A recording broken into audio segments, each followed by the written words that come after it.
Welcome to T-SAT. ఈరోజు మనం రసాయన శాస్త్రంలో భాగంగా రసాయన బంధంలో ఉన్నటువంటి రకాల గురించి చర్చిద్దాం. ఇంతకుముందు క్లాస్లోనే మనము రసాయన బంధంలో రకాలైనటువంటి అయనిక బంధము, సమన్వయ సంయోజనీయ బంధము మరియు ఇంకొక రకమైనటువంటి కోవాలెంట్ బాండ్ గురించి చర్చించడం జరిగింది. ఈరోజు మనం రసాయన బంధంలో ప్రత్యేక రకమైనటువంటి హైడ్రోజన్ బంధం గురించి నేర్చుకుందాం. హైడ్రోజన్ బంధము అనగా అణువు లోపల ఉండేటువంటి రెండు పరమాణువుల మధ్యన హైడ్రోజన్ బంధం అనేటువంటిది ఏర్పడుతుంది. ఆ రెండు పరమాణువులకి ఉండాల్సినటువంటి ప్రత్యేకమైన లక్షణం ఏంటి అని అంటే, హైడ్రోజన్ బంధంలో ఒక పరమాణు అనేటువంటిది హైడ్రోజన్గా ఉంటుంది, మరొక పరమాణు అనేటువంటిది అత్యధిక రుణ విద్యుదాత్మకత కలిగి ఉంటుంది. అనగా అధిక రుణ విద్యుదాత్మకత కలిగిన పరమాణువుకి మరియు హైడ్రోజన్ పరమాణువుకి మధ్య గల ఆకర్షణ బలాలనే హైడ్రోజన్ బంధము అని పేర్కొనడం జరుగుతుంది. ఏమంటున్నాం? అధిక రుణ విద్యుదాత్మకత కలిగినటువంటి పరమాణువు అంటే మనకి ఫ్లోరిన్, నైట్రోజన్, ఆక్సిజన్ లాంటి అధిక రుణ విద్యుదాత్మకత కలిగినటువంటి పరమాణువులకి మరియు హైడ్రోజన్ పరమాణువుకి మధ్యన ఏర్పడేటువంటి ఆకర్షక బలాలనే హైడ్రోజన్ బంధంగా పేర్కొనడం జరుగుతుంది. హైడ్రోజన్ బంధం ఏర్పడాలనంటే మనకి హైడ్రోజన్తో పాటు అధిక రుణ విద్యుదాత్మకత కలిగినటువంటి పరమాణువు అనేటువంటిది ఉండాలి. రుణ విద్యుదాత్మకత అని అంటే ఏదైనా ఒక పరమాణువు ఎక్స్, వై అనేటువంటి రెండు పరమాణువులు మనకి రసాయన బంధంలో పాల్గొన్నట్లయితే రసాయన బంధము అని అంటే ఒక ఎలక్ట్రాన్ జత. ఈ రసాయన బంధంలో పాల్గొన్నటువంటి ఈ రెండు పరమాణువులు ఈ ఎలక్ట్రాన్ జతను తమ వైపుకు లాక్కునే సామర్థ్యాన్ని, తమ వైపుకు ఆకర్షించుకునే సామర్థ్యాన్నే రుణ విద్యుదాత్మకత అని పేర్కొంటారు.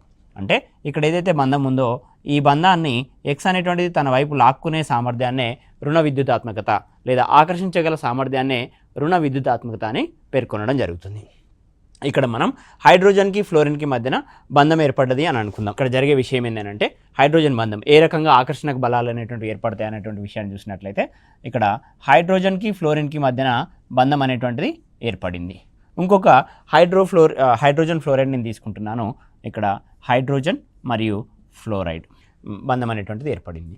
ఇప్పుడు చూడండి, ఇక్కడ ఇది ఒక రసాయన బంధం అనగా ఇది ఒక ఎలక్ట్రాన్ జంట. ఈ ఫ్లోరిన్కి అధిక రుణ విద్యుదాత్మకత అనేటువంటిది ఉంటుంది. ఎప్పుడైతే ఈ ఫ్లోరిన్కి అధిక రుణ విద్యుదాత్మకత అనేటువంటిది ఉంటుందో ఈ ఎలక్ట్రాన్ క్లౌడ్, ఈ ఎలక్ట్రాన్ జత అనేటువంటిది స్వల్పంగా ఫ్లోరిన్ వైపు కదలడం అనేటువంటిది జరుగుతుంది. ఎప్పుడైతే ఈ ఎలక్ట్రాన్ జంట స్వల్పంగా ఫ్లోరిన్ వైపుకి కదులుతుందో ఇక్కడ పాక్షిక రుణావేశం అనేటువంటిది ఫ్లోరిన్కి వస్తుంది. ఈ హైడ్రోజన్కి పాక్షిక ధనావేశం అనేటువంటిది వస్తుంది. ఓకేనా? అదేవిధంగా ఇక్కడ ఇంకొక హైడ్రోజన్ ఫ్లోరైడ్ అణువు అనేటువంటిది తీసుకున్నాను. ఈ హైడ్రోజన్ ఫ్లోరైడ్ అణువులో కూడా మనకి రెండు ఎలక్ట్రాన్లు అంటే ఒక ఎలక్ట్రాన్ జత అనేటువంటిది ఉండడం జరిగింది. ఈ విధంగా ఎలక్ట్రాన్ జత అనేటువంటిది స్వల్పంగా ఫ్లోరిన్ వైపుకి మూవ్ అవుతుంది. ఎందుకు కదులుతుంది అని అంటే ఫ్లోరిన్కి ఉన్నటువంటి అధిక రుణ విద్యుదాత్మకత అనేటువంటి ధర్మం కారణంగా ఈ ఎలక్ట్రాన్ జత అనేటువంటిది స్వల్పంగా ఫ్లోరిన్ వైపుకి కదులుతుంది. ఇక్కడ కూడా పాక్షిక రుణావేశము, ఇక్కడ పాక్షిక ధనావేశం అనేటువంటిది ఏర్పడుతుంది.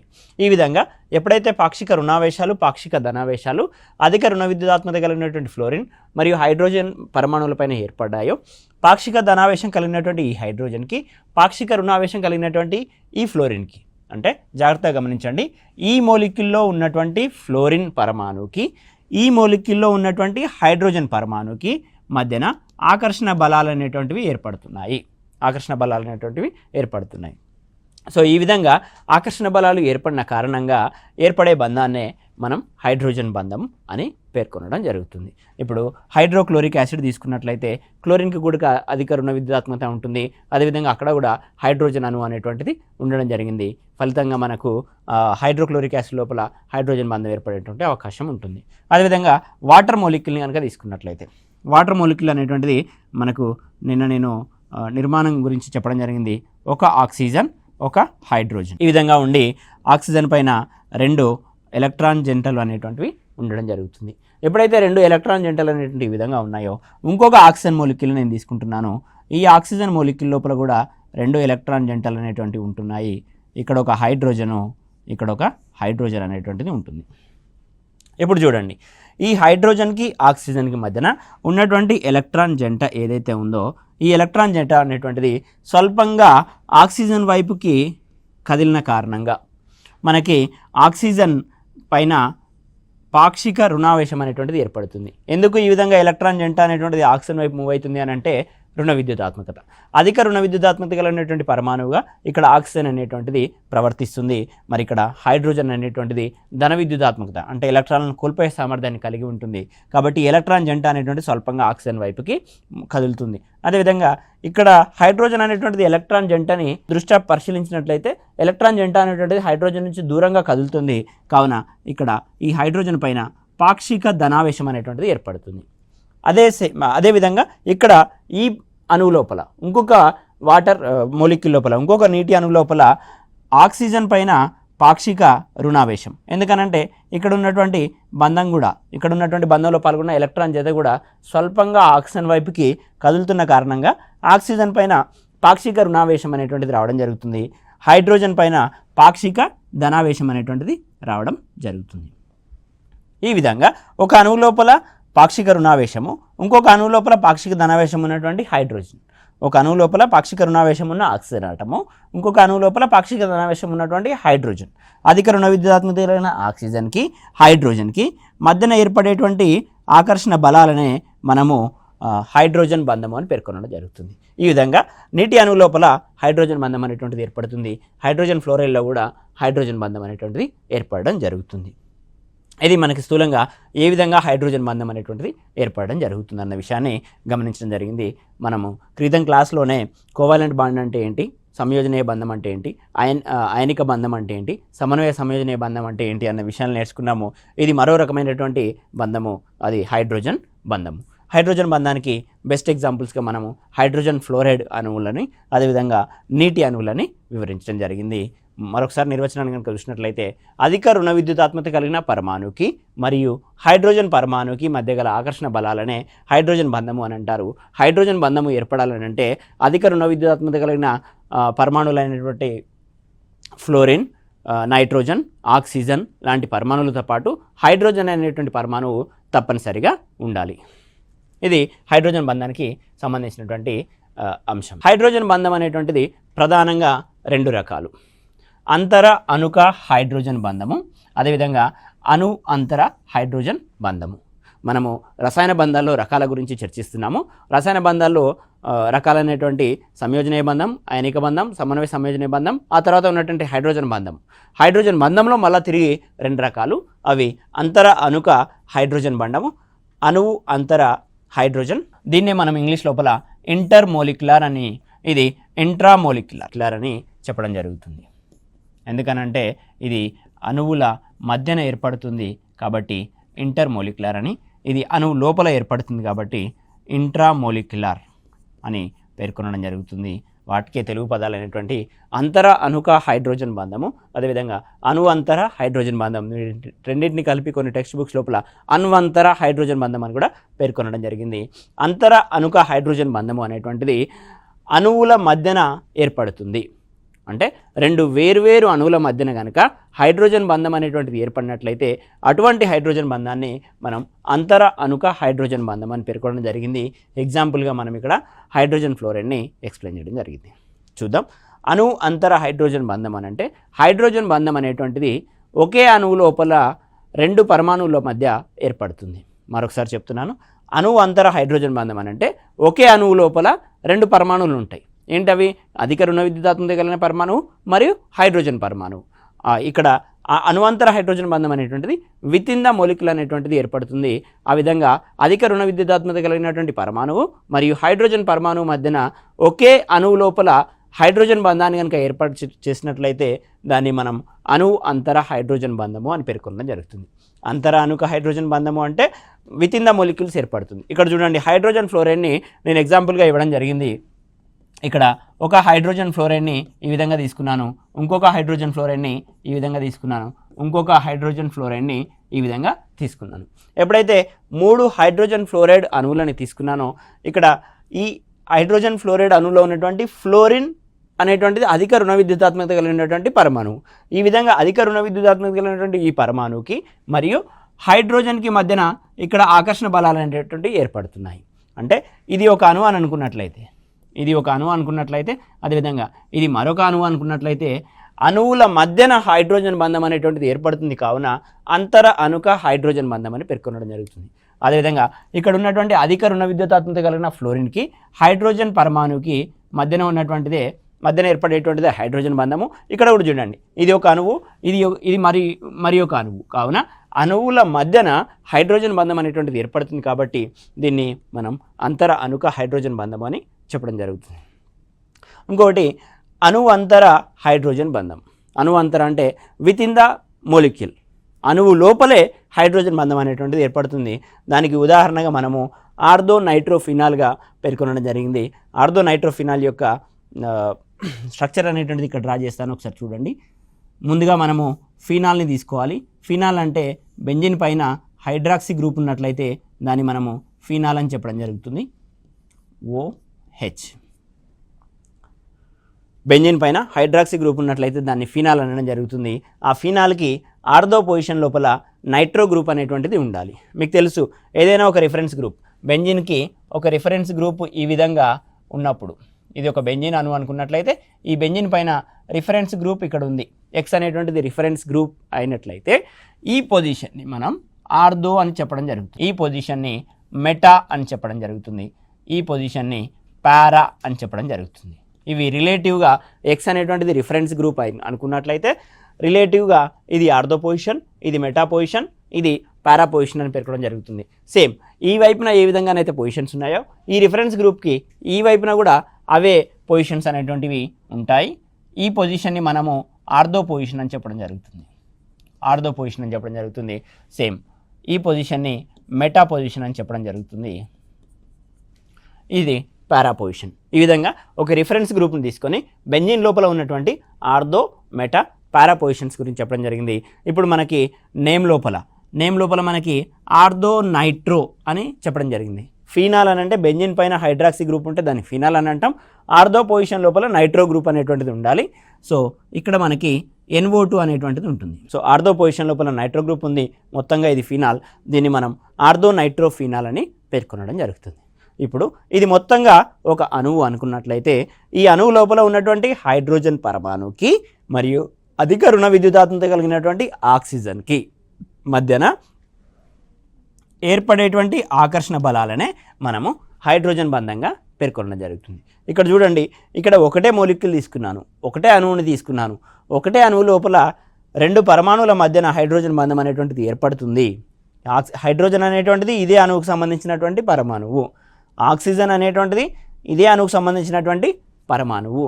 కావున ఒక అణువుకు సంబంధించిన రెండు పరమాణువుల మధ్యన హైడ్రోజన్ బంధం ఏర్పడుతుంది కాబట్టి అణువు అంతర హైడ్రోజన్ బంధం అని పేర్కొనడం జరిగింది. ఎగ్జాంపుల్గా ఆర్థో నైట్రోఫినాల్ని ఇవ్వడం జరిగింది.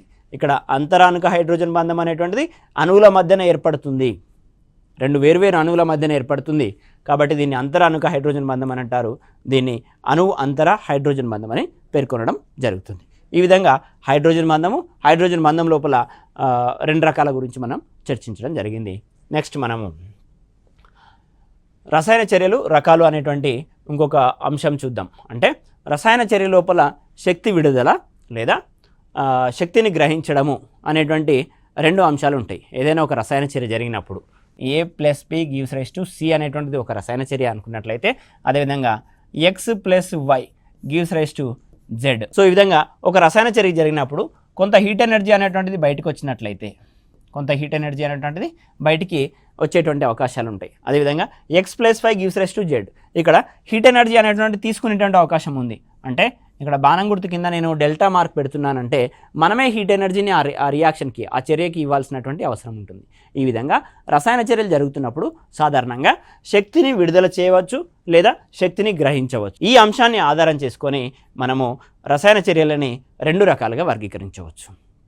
ఇంతకుముందు రసాయన చర్యలు రకాల గురించి మనం చూసుకున్నప్పుడు క్రియాజనకాల సంఖ్య, క్రియాజన్యాల సంఖ్యని ఆధారం చేసుకొని మనము కొన్ని రసాయన చర్యల రకాల గురించి వివరించడం జరిగింది. వాటినే రసాయన సంయోగము, రసాయన వియోగము, రసాయన స్థానభ్రంశము, రసాయన ద్వంద్వ వియోగము అని 4 రకాల రసాయన చర్యల గురించి వివరించడం జరిగింది పూర్వం క్లాస్లో.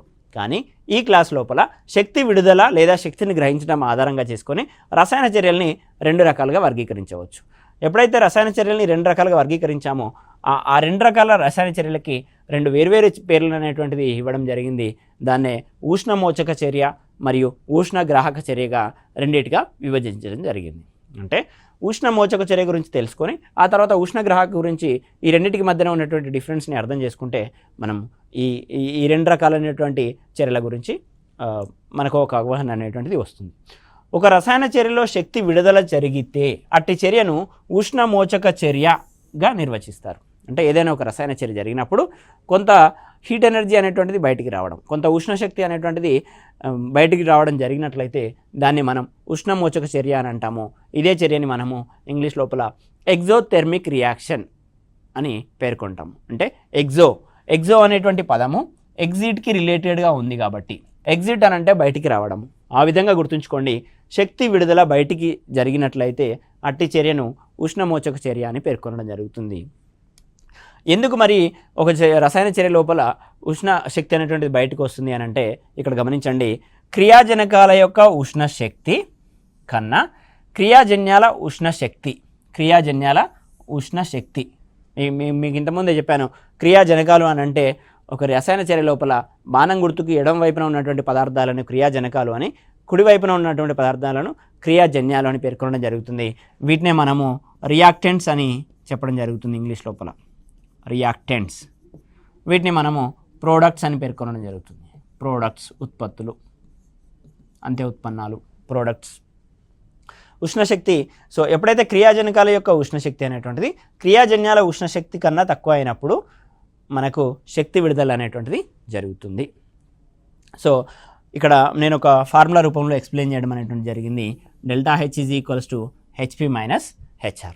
ఇక్కడ చూడండి, రియాక్టెంట్స్ అనేటువంటివి ప్రోడక్ట్స్ అనేటువంటివి ఇస్తున్నాయి. ఉష్ణమోచక చర్య లోపల మనకు హీట్ ఎనర్జీ అనేటువంటిది బయటికి వస్తుంది.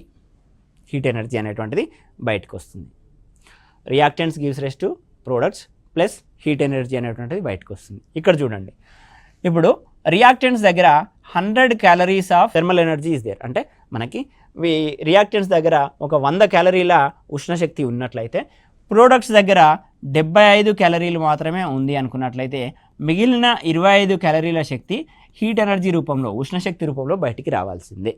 నేను ఇక్కడ ఇచ్చినటువంటి సెంటెన్స్ అదే. క్రియాజనకాల ఉష్ణశక్తి కన్నా క్రియాజన్యాల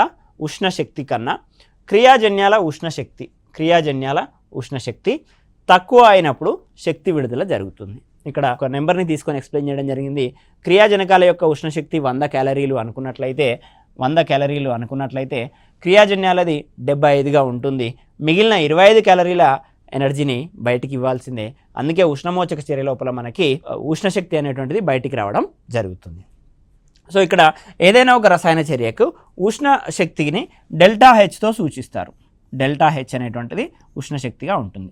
ΔH = ఇక్కడ ఇచ్చాను నేను, heat energy of the products అంటే క్రియాజన్యాల యొక్క ఉష్ణశక్తి మైనస్ ఈ ΔHని ఫైండ్ అవుట్ చేయడం కోసం ఫార్ములా మనకేముంది అని అంటే ΔH = HP - HR, రియాక్టెంట్స్ యొక్క ఉష్ణశక్తిగా ఈ విధంగా ఉంటుంది. మరొకసారి చెప్తున్నాను, ΔH అనేటువంటిది ఏదైనా ఒక రసాయన చర్యకి ఉన్నటువంటి ఉష్ణశక్తి. ఈ ఉష్ణశక్తి విడుదలను సూచిస్తుంది ఈ ΔH అనేటువంటిది. ΔHని కనుగొనడం కోసం మనకు ఒక ఫార్ములా ఉంది. ఏదైతే మనకి క్రియాజన్యాలు ఉన్నాయో, క్రియాజన్యాల యొక్క ఉష్ణశక్తి మైనస్ క్రియాజనకాల యొక్క ఉష్ణశక్తిని మనము ఈ సమీకరణం ద్వారా ΔHని ఫైండ్ అవుట్ చేయవచ్చు. ఇప్పుడు చూడండి, ఇక్కడ మనం ఏదైతే ఎగ్జాంపుల్ నెంబర్స్ తీసుకున్నామో ఆ ఎగ్జాంపుల్ నెంబర్స్ని ఒకసారి ప్రతిక్షేపించే ప్రయత్నం చేద్దాము. ΔH = HP, ప్రోడక్ట్స్ యొక్క ఉష్ణశక్తి అనేటువంటిది 75, HP 75 మైనస్ HR 100. చూడండి ఇక్కడ 75 మైనస్ 100. ΔH = చిన్న సంఖ్య నుండి పెద్ద సంఖ్యను తీసేస్తున్నాం కాబట్టి వచ్చేటువంటి సంఖ్యకి మనము -25గా పెట్టాల్సిన అవసరం ఉంటుంది. -25 క్యాలరీస్ అనేటువంటిది మనము సూచించాలి ఇక్కడ. సో ఎప్పుడైతే ΔH = -25 calories, very important concept, అందుకే నెంబర్లు తీసుకొని మరి ఎక్స్ప్లెయిన్ చేస్తున్నాను. ఇప్పుడు ΔH వాల్యూని ఆధారం చేసుకొని ఇచ్చినటువంటి చర్య మనకి ఉష్ణమోచక చర్యనా ఉష్ణగ్రాహక చర్యనా అనేటువంటి విషయాన్ని మనం చెప్పవచ్చు. అందుకే క్లియర్గా ఎక్స్ప్లెయిన్ చేస్తున్నాను. మనకు ΔH అనేటువంటిది నెగిటివ్ రూపంలో వచ్చింది. ఏ చర్యకి? ఉష్ణమోచక చర్యకి. సో ఈ విధంగా ఉష్ణమోచక చర్యకి సంబంధించినటువంటి ఇన్ఫర్మేషన్ ఇక్కడ చూసాం. నెక్స్ట్ మనము ఉష్ణగ్రాహక చర్యకి సంబంధించినటువంటి ఇన్ఫర్మేషన్ చూద్దాం. ఉష్ణగ్రాహక చర్యకి సంబంధించినటువంటి ఇన్ఫర్మేషన్. ఒక రసాయన చర్యలో ఉష్ణశక్తిని బయట నుంచి గ్రహించినట్లయితే అట్టి చర్యను ఉష్ణగ్రాహక చర్య అని పేర్కొనడం జరుగుతుంది. ఎప్పుడైతే ఒక రసాయన చర్యలో ఉష్ణశక్తిని బయట నుంచి గ్రహించినట్లయితే అట్టి చర్యను ఉష్ణగ్రాహక చర్య అంటారు. రసాయన చర్యలో క్రియాజనకాల ఉష్ణశక్తి కన్నా తక్కువగా ఉంటే ఉష్ణగ్రాహక చర్య జరుగుతుంది. అక్కడ దానికి ఇక్కడ దానికి ఆపోజిట్. ఇక్కడ చూద్దాము, రియాక్టెంట్స్ అనేటువంటివి ప్రోడక్ట్స్ని ఇస్తాయి. ఉష్ణగ్రాహక చర్య లోపల ఉష్ణశక్తి అనేటువంటిది గ్రహించడం జరుగుతుంది. అంటే మనమే ఉష్ణశక్తిని ఇన్ రివర్స్ మనమే ఇవ్వాల్సినటువంటి అవసరం ఉంది. సో ఇక్కడ నేను రాస్తున్నాను, reactants plus heat energy gives rise to product. అంటే ఇక్కడ రియాక్టెంట్స్ యొక్క హీట్ ఎనర్జీ అనేటువంటిది 100గా ఉన్నట్లయితే మరికొంత హీట్ ఎనర్జీ మనం ఇస్తున్నాము, అదే 25 క్యాలరీస్గా ఇస్తున్నాము. ఎప్పుడైతే 100 + 25 మొత్తంగా కలిసి 125గా ఇవ్వడం జరిగింది. సో రసాయన చర్యలో క్రియాజనకాల ఉష్ణశక్తి అంటే రియాక్టెంట్స్ యొక్క ఉష్ణశక్తి క్రియాజన్యాల ఉష్ణశక్తి కన్నా తక్కువగా ఉంది. అంతే కదా, ఇక్కడ క్రియాజన్యాల ఉష్ణశక్తి అనేటువంటిది 125గా ఉంది, క్రియాజనకాల ఉష్ణశక్తి అనేటువంటిది 100గా ఉంది. అంటే తక్కువగా ఉన్నట్లే కదా. ఆ విధంగా రసాయన చర్యలో క్రియాజనకాల ఉష్ణశక్తి క్రియాజన్యాల ఉష్ణశక్తి కన్నా తక్కువగా ఉంటే ఉష్ణగ్రాహక చర్య జరుగుతుంది. దీనికి కూడా సేమ్ ఫార్ములా ఉంటుంది, ΔH = HP - HR. ఇక్కడ ఒకసారి మనం తీసుకున్న విలువలనే ఈ ఫార్ములా లోపల ప్రతిక్షేపించే ప్రయత్నం చేద్దాము. ΔH = HP - HR. మళ్ళొకసారి నేను ఫార్ములా రాస్తున్నాను, HP - HR. ΔH నేను విలువల్ని ప్రతిక్షేపిస్తున్నాను, HP.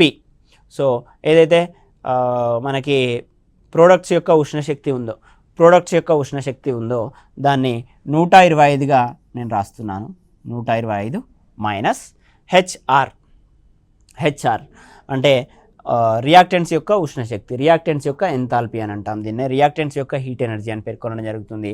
రియాక్టెంట్స్ది 100గా ఉంది. సో ΔH ఇప్పుడు చూడండి, పెద్ద సంఖ్య నుండి చిన్న సంఖ్యను తీసేస్తున్నాం కాబట్టి ΔH = +25గా ఉండడం జరుగుతుంది. +25గా ఇక్కడ సూచించడం జరుగుతుంది. సో ΔH = ఈ రకంగా ఆ reactants gives rise to products అన్నప్పుడు ఇక్కడ మనకి కామా ఇచ్చేసి ΔH = +25గా మనము ఈ రియాక్షన్కి రాయాల్సినటువంటి అవసరం ఉంది. మన టెక్స్ట్ బుక్స్ లోపల ప్రతి రియాక్షన్కి పక్కన ΔH = +25, ΔH = -25 ఆ విధంగా మనకి ఉంటుంది. ఇక్కడ చూడండి, ఇక్కడ మనము ΔH = -25 వచ్చింది కాబట్టి ఇక్కడ మనం ఏదైతే ఉందో అక్కడ మనం ఏం రాయొచ్చు అంటే ఇక్కడ ప్రొడక్ట్స్ అని పెట్టాము. సో దీని తర్వాత ΔH = -25 అనేటువంటిది యాజ్ ఇట్ ఈజ్గా రాయాలి. సో ఈ విధంగా మన టెక్స్ట్ బుక్స్ లోపల కూడా ΔH = -25, ΔH = +25 విధంగా ఉంటుంది. సో ఇక్కడ మనకి ఈ అంశాన్ని ఎందుకు ఎక్స్ప్లెయిన్ చేయడం జరిగిందని అంటే, పోటీ పరీక్షల లోపల మనకి ఏదో ఒక రియాక్షన్ ఇవ్వడం జరుగుతుంది. ఆ రియాక్షన్ చివరన ΔH వాల్యూస్ అనేటువంటివి ఇస్తున్నారు.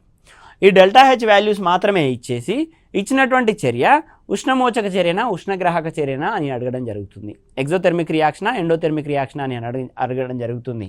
అంటే ఇప్పుడు మనకున్న ఈ సమాచారాన్ని బట్టి ΔH = -25 అయినట్లయితే ఏదైతే రసాయన చర్య ఉందో ఆ రసాయన చర్యని ఎగ్జోథెర్మిక్ రియాక్షన్ లేదా ఉష్ణమోచక చర్య అని పేర్కొనడం జరుగుతుంది. అదేవిధంగా ΔH వాల్యూ అనేటువంటిది ధనాత్మకంగా అంటే పాజిటివ్ వాల్యూని కలిగి ఉన్నట్లయితే ఆ పాజిటివ్ వాల్యూని కలిగి ఉంది కనుక ఇచ్చినటువంటి రియాక్షన్ అనేటువంటిది ఉష్ణగ్రాహక చర్యగా చెప్పడం జరుగుతుంది. ఉష్ణమోచక చర్య అనేటువంటిది ΔH వాల్యూ నెగిటివ్గా ఉంటుంది. అంటే ఏదైతే ఉష్ణశక్తిని బయటికి ఇస్తుందో, ఏదైతే రసాయన చర్య ఉష్ణశక్తిని బయటికి పంపిస్తుందో అటువంటి రసాయన చర్యకి ΔH వాల్యూ అనేటువంటిది నెగిటివ్, రుణాత్మకంగా ఉంటుంది. ఏదైతే రసాయన చర్య ఉష్ణశక్తిని లోపలికి గ్రహిస్తుందో అటువంటి రసాయన చర్యకి ఈ ΔH వాల్యూ అనేటువంటిది మనకి +25గా ఉంటుంది. డెల్టా అనేటువంటిది డిఫరెన్స్ని సూచిస్తుంది. ఈ ప్రోడక్ట్స్కి ఉన్నటువంటి హీట్ ఎనర్జీ మైనస్ రియాక్టెంట్స్కి ఉన్నటువంటి హీట్ ఎనర్జీని చేస్తే మనకు ΔH అనేటువంటిది వస్తుంది. ఈ విధంగా ΔH వాల్యూ ధనాత్మకంగా ఉందా రుణాత్మకంగా ఉందా అనే అంశాన్ని ఆధారం చేసుకొని ఇచ్చినటువంటి చర్య ఉష్ణగ్రాహక చర్యనా ఉష్ణమోచక చర్యనా అనే అంశాన్ని మనం చెప్పవచ్చు. ఇంకొక విషయాన్ని నేను ఏం చెప్పదలుచుకున్నానంటే ఇప్పుడు ఈ ఉష్ణమోచక చర్యకి ఎగ్జోథెర్మిక్ రియాక్షన్కి ఎండోథెర్మిక్ రియాక్షన్కి ఇక్కడ ఎగ్జోథెర్మిక్ రియాక్షన్ తీసుకుంటున్నాను, ఎండోథెర్మిక్ రియాక్షన్ అనేటువంటి తీసుకుంటున్నాను. సో ఈ ఎగ్జోథెర్మిక్ రియాక్షన్ని టెంపరేచర్ని ఇంక్రీజ్ చేస్తే చర్యా వేగం అనేటువంటిది ఏమవుతుంది అనే విషయాన్ని గమనించినట్లయితే ఎప్పుడైతే ఎగ్జోథెర్మిక్ రియాక్షన్కి టెంపరేచర్ని ఇంక్రీజ్ చేసినట్లయితే ఎగ్జోథెర్మిక్ రియాక్షన్ అంటే ఏంటి మనకి ఎగ్జోథెర్మిక్ రియాక్షన్ లోపల ఉష్ణశక్తి అనేటువంటిది బయటికి వస్తుంది. అంటే చర్యలో ఆల్రెడీ ఎక్కువగా ఉష్ణశక్తి ఉంది, ఆ ఉష్ణశక్తి అనేటువంటిది బయటికి వస్తుంది. బయటికి వస్తున్న ఉష్ణశక్తిని మనం బయటికి వెంటనే అంటే చల్లని వాతావరణాన్ని ఉపయోగించి ఆ ఉష్ణశక్తిని బయటికి కనుక తీసినట్లయితే రియాక్టెంట్స్ అనేటువంటివి ప్రోడక్ట్స్గా మారతాయి. రియాక్టెంట్స్ అనేటువంటివి ప్రోడక్ట్స్గా మారతాయి, స్పీడ్గా మారతాయి, వేగంగా రియాక్టెంట్స్ అనేటువంటివి ప్రోడక్ట్గా మారతాయి. అంటే చర్యా వేగం అనేటువంటిది పెరుగుతుంది. కానీ అలా కాకుండా మనము టెంపరేచర్ని ఇంక్రీజ్ చేస్తున్నాము అని అంటే రివర్స్లో టెంపరేచర్ని ఇస్తున్నాం, రివర్స్లో ఉష్ణశక్తిని ఇస్తున్నాం. ఆల్రెడీ రియాక్షన్ ఉష్ణశక్తిని బయటికి పంపిస్తుంది, మనం కూడా ఉష్ణశక్తిని ఇస్తున్నాం. కాబట్టి అటువంటి పరిస్థితి లోపల రియాక్టెంట్స్ అనేటువంటివి ప్రోడక్ట్గా మారడానికి ఆస్కారం ఉండదు. అంటే నెమ్మదిగా రియాక్టెంట్స్ అనేటువంటివి ప్రోడక్ట్స్గా మారుతూ ఉంటాయి. నెమ్మదిగా మారుతున్నాయనంటే చర్యా వేగం అనేటువంటిది తగ్గిపోతుంది. నేను ఇక్కడ రాస్తున్నాను. సో ఇక్కడ మనము టెంపరేచర్ని అంటే ఉష్ణోగ్రతని పెంచడం ద్వారా తగ్గించడం ద్వారా ఎగ్జోథెర్మిక్ రియాక్షన్ లోపల లేదా ఉష్ణమోచక చర్య లోపల చర్య వేగం ఏ విధంగా ఉంది, ఉష్ణగ్రాహక చర్య లోపల చర్య వేగం ఏ విధంగా ఉంది అనే విషయాన్ని గమనిద్దాం. సో ఇక్కడ ఎగ్జోథెర్మిక్ రియాక్షన్కి టెంపరేచర్ని ఇంక్రీజ్ చేసినప్పుడు చర్య వేగం అనేటువంటిది తగ్గిపోతుంది.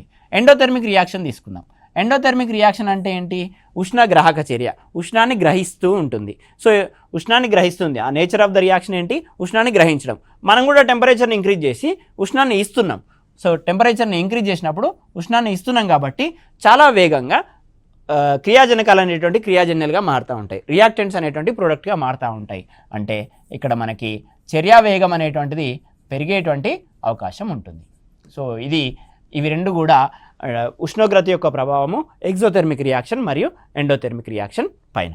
సో ఇది ఉష్ణగ్రాహక చర్య మరియు ఉష్ణమోచక చర్యకి సంబంధించినటువంటి ఇన్ఫర్మేషన్. సో మరొక క్లాస్లో మనము మరొక రసాయన శాస్త్ర అంశంతో కలుసుకుందాం. Thank you, one and all.